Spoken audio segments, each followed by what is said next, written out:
Hi hello नमस्कार पहला प्रणाम। आज एक बहुत अच्छा मैसेज मुझे प्राप्त हुआ तो सोचा कि आपको भी पढ़ के सुनाऊं। तो एक पुरानी कथा है जो आज के सिचुएशन में, आज के दौर में एकदम प्रासंगिक लग रही है। एक राजा को राज करते हुए काफ़ी समय हो गया था, बाल भी सफ़ेद होने लगे थे।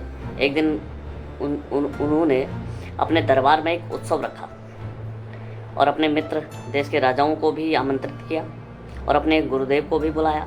उत्सव को रोचक बनाने के लिए राज्य की जो सुप्रसिद्ध नर्तकी थी उसको भी बुला लिया। राजा ने कुछ स्वर्ण मुद्राएं जो हैं अपने गुरुदेव को दे दी ताकि नर्तकी के अच्छे नृत्य पर वो उसको पुरस्कृत कर सकें, इनाम दे सकें। अब सारी रात जो है नृत्य चलता रहा।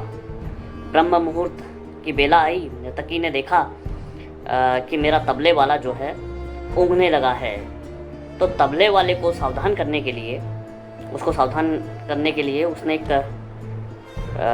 सोचा कि अगर इसे सावधान नहीं करूँगी, ये सो गया तो राजा है, पता नहीं गुस्से में क्रोध में आके दंड ना दे दे। तो नर्तकी ने एक दोहा जो है तबले वाले के लिए बोला।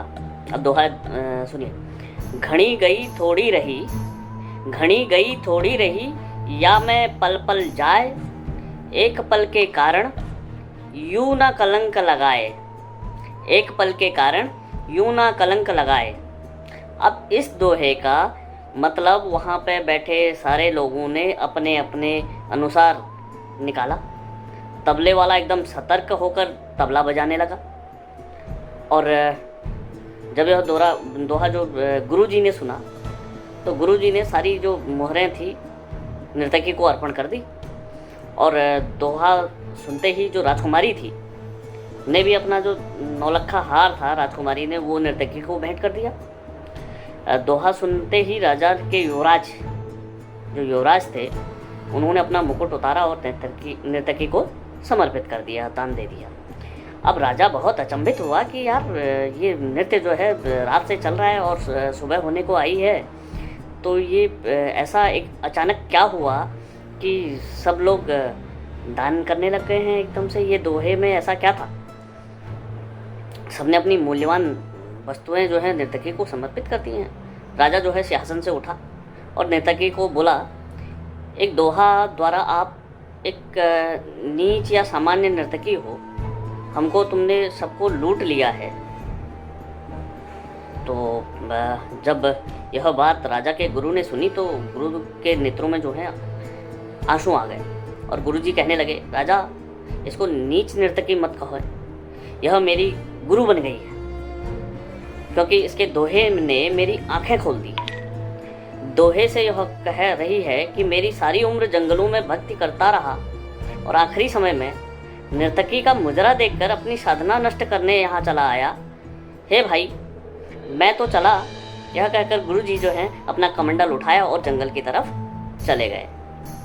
राजा की लड़की ने बोला, पिताजी मैं जवान हो गई हूँ, आप आंखें बंद किए बैठे हैं, मेरा विवाह नहीं कर रहे हैं। आज रात में आपके महावत जो है के साथ भागकर अपना जीवन बर्बाद करने वाली थी, लेकिन इस नर्तकी के दोहे ने मुझे सुमति दी कि जल्दबाजी ना करें, हो सकता है तेरा विवाह कल हो जाए और किसी बड़े राजा के साथ हो जाए।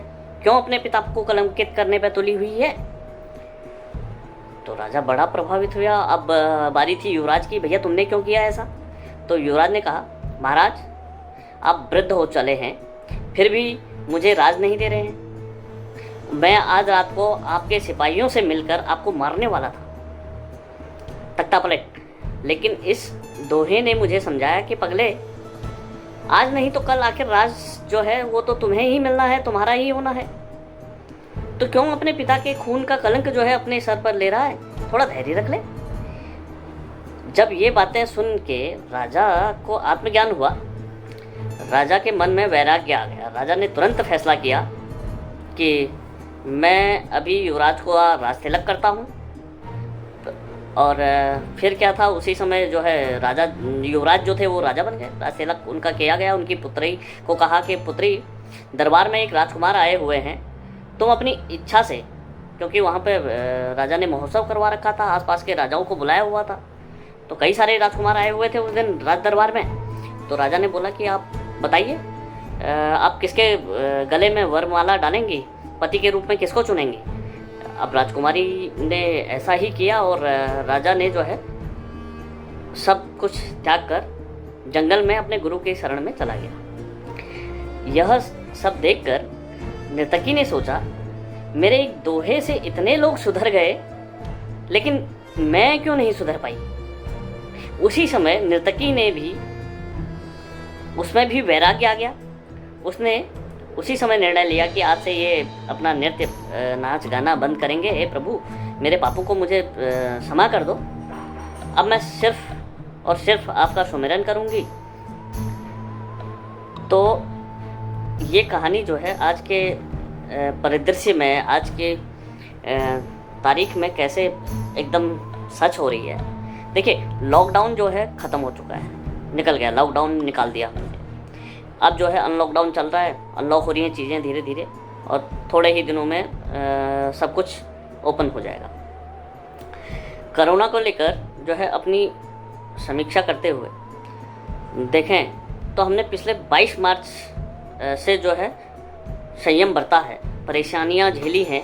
ऐसा ना हो कि अंतिम क्षण में एक छोटी सी भूल, हमारी लापरवाही हो जाए और हमारे साथ हमारे पूरे परिवार को, हमारे समाज को, हमारे गांव को, या हमारे मोहल्ले को, हमारी सोसाइटी को, सबको ये हमारी वजह से कलंक झेलना पड़े। तो आओ हम सब मिलकर कोरोना से संघर्ष करें। और ये दोहा हमेशा याद रखिएगा कि घड़ी गई थोड़ी रही, या मैं पल पल जाए, एक पल रे कारण यूं ना कलंक लगाए। तो घर में रहिए, सुरक्षित रहिए और सावधानियां बरतिए, अपना विशेष ध्यान रखिए, अपने घर के बुजुर्गों का विशेष ध्यान रखिए और बच्चों का ध्यान रखिए।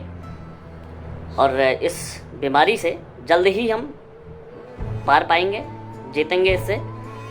जय हिंद।